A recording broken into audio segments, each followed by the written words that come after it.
Welcome to the Kenny Hack. Hello everybody, welcome back to the Kenny Hack. I guess you could call this show number 1 of season 2.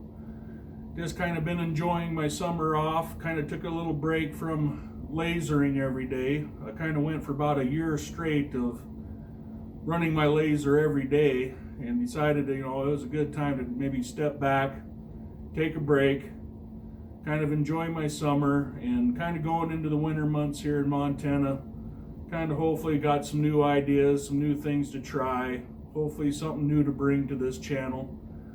I gotta tell you, watching the forums over the summer, the lasering world with these diodes has come a long way in the last year. I mean, there's a lot of people making really spectacular products and turning them out really nice. I really had to start to wonder, is there anything I can do for season 2 that's really any kind of innovation?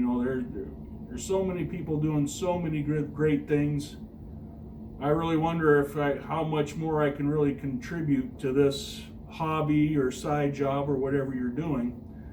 But, I'm still having fun making these goofy little videos, and hopefully you guys are still taking something away from them, learning a little tricks here and there, learning from my mistakes. I'm the type of channel that I show my mistakes. I think you can learn more from mistakes than me spending all week making the perfect project and just showing you my perfect project results and saying, look at here, this is perfect, it's easy to do this and you'll make money. That's not what my channel's about. I show you my mistakes, I'll show you my successes, things I did that worked, things that don't, and hopefully we can all get a little better through the process of trial and error. It took a year of burning every day to made a lot of mistakes along the way to get to where I feel I'm decent at a lot of different techniques, but a master of nothing. I have not stuck with one specific technique that's I'd say I'm an expert at it. I just dabbled in a little bit of everything. But enough of that. The majority of this video is going to be going over kind of how to get the most out of your low budget Ortur rotary. Now this rotary only costs about $60 to $80 depending on where you get it and how long you're willing to wait for delivery. Some of the packages come with it, and this is about the lowest budget rotary you're going to be able to find. The only thing that's really nice is it's going to plug right into your Ortur. And there's a lot fancier rotaries out there that can do a lot more, but unless you're a wiring guru and can rewire them, most of them won't plug directly into your Ortur. So, and to be honest, I have a hard time spending $200 to $400 on a rotary for a laser that only cost me $200. It's hard to believe the rotary is more expensive than the whole laser setup. So kind of why I went with the Ortur $70. That seemed more in line with the budget of what the laser is. But the problems with being a low budget rotary is it's kind of limited on what it can do. It's not very big and can only handle so big of pieces before you're kind of out of room. So this one's going to be going over some jigs I made to kind of be able to get a little more use out of this low budget rotary. Now I'm not claiming to be an expert on how to use rotaries. I've really only been messing with this thing for maybe about a month, and kind of some initial things I learned that kind of make things work, different jigs that will let you do some other fun projects. And we're not going to go into a lot about the program setup. This one here is mostly about just the jigs and how to build them and get them to work. You're going to need some power tools. You're going to need a little maybe woodworking know-how to make some of these. So if you have no access to them kind of materials, you might not be able to make some of these, but hopefully you'll be able to make some of these on your own. And if I get enough views and stuff on this video, I'll go in a little further, maybe on another video on like the program setup in Lightburn. I'll kind of touch on it as I go through individual jigs, kind of like a rough idea on how to set it up. But it's mostly just going to be on how to build each jig for each kind of project. Now, most of these glasses are what you'll find at your dollar stores. Like this dollar store, and usually are very available. All of a sudden I got all these jigs made, and all my local dollar stores kind of ran out of material. I think it was the start of football season. All of a sudden these pint mugs disappeared. I can't find them at any of the dollar stores. These 25-ounce mugs are still available. The pints are still available. These disappeared. These coffee mugs are in short supply. So making do with what I can find. But we'll kind of go over each individual setup, kind of give you a parts list, how to build them, what you'll need to build them, and hopefully get you going on that part of the process where you can get some of these made for yourself, start playing around with them, how to use your little budget rotary, and maybe expand a little more beyond just your straight cups.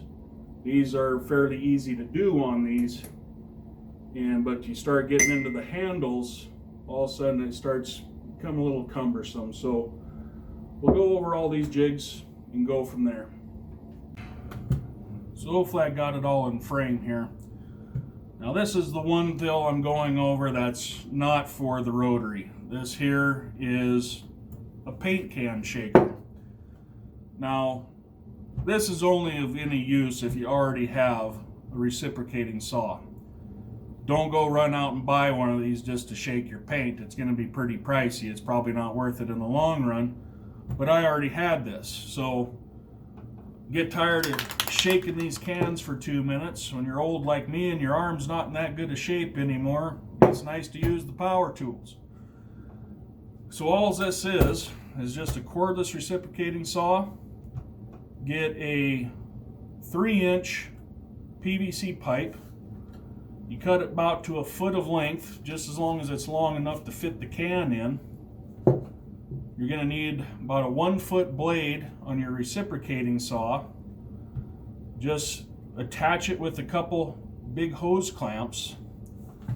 Now on the inside of this, hopefully I can show it, this here is just a turnbuckle fitting with 2 eyelets with a piece of bungee cord wrapped around each end.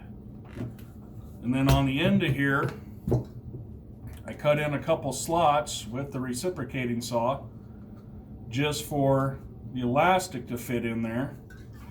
So you can slide your paint can in, slip your bungee over the top so it kind of holds it snug, and then you can go to town. And really 30 seconds of that is probably better than you're going to get 2 minutes of hand shaking. I still usually try to give it like a 1-minute shake, and as it's shaking I'll rotate it around, try to get that ball inside the paint can to kind of scrape all the paint off the side of the paint can and really get it good and shook up. So this little jig here is probably the one I got the most comments and interest in the forums. This here is a little jig to turn Christmas tree ornament balls.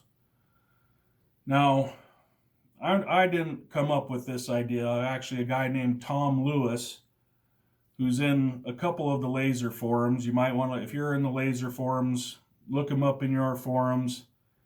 See if he's in there. You might have seen other jigs like this, and he's the one who actually kind of first come up with this idea. And he actually makes a 3D printed part for this little deal down here. And if you don't have access to woodworking tools or a 3D printer, I think he'll make the parts for you where you just have to go buy the plumbing fixtures, and you can take his 3D printed part and stick it in here. It's kind of a positioner to hold the bulb. But we'll get it, like, this is the way I set up mine, mostly just because this is what my hardware store had available. And a lot of my jigs are set up for having these rollers as far apart as possible. So I built a really big roller. Now, I might make a smaller one for when, if I have my rotary set up for a narrower to do like glasses, that I can use the smaller jig if it's already set up for that. You can build these things for under 20 bucks. This one actually costs like 25 just because I'm using a lot bigger parts. But they're cheap enough to where if you want to build two different sizes, so just so you don't have to change your rotary around, you can use it in any setup. That might be an option. But all this is a 4-inch coupler. I got two 4-inch to 2-inch reducers stuck in this section, and that's mostly just to get enough weight on this back end that it doesn't try to tip over from having this weight hang off the end. And like I said, I wanted it big, so went to a 4-inch to 2-inch reducer. Then I had to go to put a 2-inch to 1.5 inch reducer in there. Then I got 1.5 inch to a 3/4 inch pipe thread reducer, and then another 1.5 inch to 3/4 inch pipe thread, and then a 3/4 inch metal nipple in here. And these here are just number 8 32 thread 5/8 long thumb screws. They come in a package of 3. Of course, I break it on video.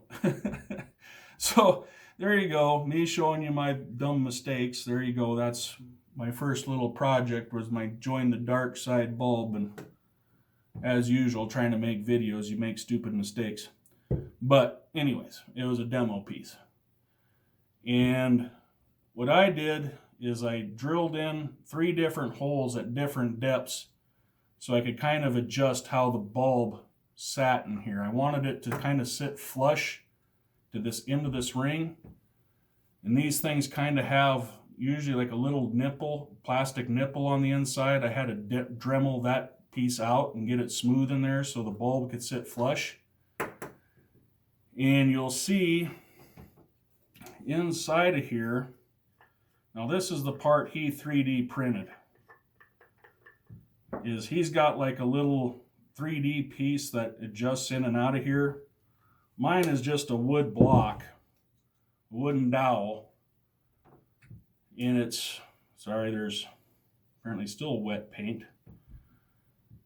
This is just a wooden dowel that I tapered off on a belt sander just to a point, and it just fits snug enough in here that I can push it in and it kind of stays in place, and I can push it in and out until, you know, this is all just hand pushed together and threaded in, nothing's glued. And I just set the depth of that until my bulb, the opening on the bulb, is sitting on that point, and it's in far enough that the bulb won't rotate. It's catching that point, and you can tighten up these thumb screws. And you will be able to crush the bulb, but you can tell when the thumb screws hit the glass, and you'll just get it to where it's just snug enough to hold it in there. And as far as like these holes, I just got a drill bit that was slightly smaller than what these threads are. And I started off with just a normal bolt and started them, and I ran them in and out with a drill back and forth, and they'll melt their own threads into this PVC pipe and kind of tap themselves. And then you just get little nicer thumb screws so they're easier to thread in and out. Like I said, I cut different depths so I can use different size of bulbs. This one here, since it's so big, I can do these 2.5-inch balls, or I can probably even do like the big 4-inch bulbs that are about the same diameter as this. They make some bulbs that are pretty big, and that's where this bigger jig, I can go all the way up to the biggest balls they make. Excuse all the balls references. I don't want to say ornaments every time. I'm just going to say balls. So that's kind of the basic setup for this. Like I said, I'm going to maybe make one going down to just 2-inch fittings, and where the ball is actually going to be a little bit bigger diameter than what the fittings are, but since it's hanging out past the end here, it really won't matter. But that's all I did to make it. It only took about 15 minutes maybe to put all this together, just to drill the holes, screw them in, take that little wooden dowel and sand it to a point. Like I said, you will need I have a belt sander that I cut that thing with. If you don't have access to one of them, maybe find a friend that does and see if they can just make you a little wooden dowel that'll fit in there. I got some other ideas that might work, but I'm going to wait till I can find the parts and see if I can make a better version than just this wooden plug. But for right now, it works. And I can tell you right off the bat, wish I wouldn't have broken my nice little Darth Vader one, but this, so far I've tried about 4 different colors. I tried black, blue, green, and white. Don't bother with the white bulbs. These things reflect the laser so much that by the time you get the power high enough to cut the paint, it's fracturing the glass, and it made it so fragile, or I only had to tap it a couple times about that hard, and I'll show you that's how easy it flakes apart. Basically, I cut this glass is so thin on here, it doesn't take much to break it. In these dark colored bulbs, I was able to run at about 4,000 millimeters per minute at 85% power, and I used a 0.15 line spacing. Now the reason you can go to such a high line spacing is since the diameter of this is about twice the diameter of your bulb. If this part here is set to 0.15, this ball is seeing double that line spacing since it's a smaller diameter. So this is set at 0.15, this is really seeing about 0.08 or 75, you know. It's a lot, you know, it's just a smaller radius.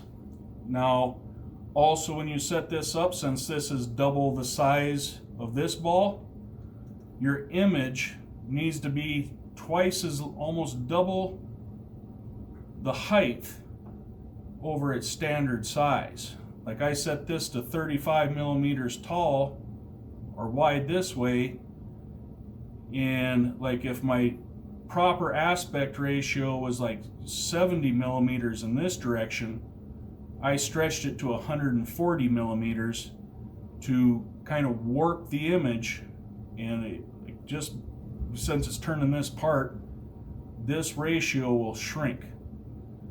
And that's going to take some playing around on your part, and you have to kind of burn a couple bulbs and see what works. And once you kind of find the ratio that works, just write it down, and it should hold pretty close to most all your designs. And I also found about 35 millimeters is probably about as tall or wide of an image as you want to go. If you start getting much wider than that, it'll still burn it, but you're starting to get down really far onto the curved part of the ball, and it'll start warping your image. If you stay in that 35 millimeter range, it kind of holds its aspect ratio pretty well. And you can see in here, I got some white paint. I was trying some different techniques because when this burns, it's going to burn down to the pure glass. And it's pretty much just see-through. So I was trying to find some different stuff to spray inside. I tried white ink, I've tried white spray paint, and they both kind of have moderate success at kind of making the image pop a little bit better. And you can still stick one of the Christmas tree bulbs inside of here and light it from the inside and make it light up. I'll post a picture of what that looks like.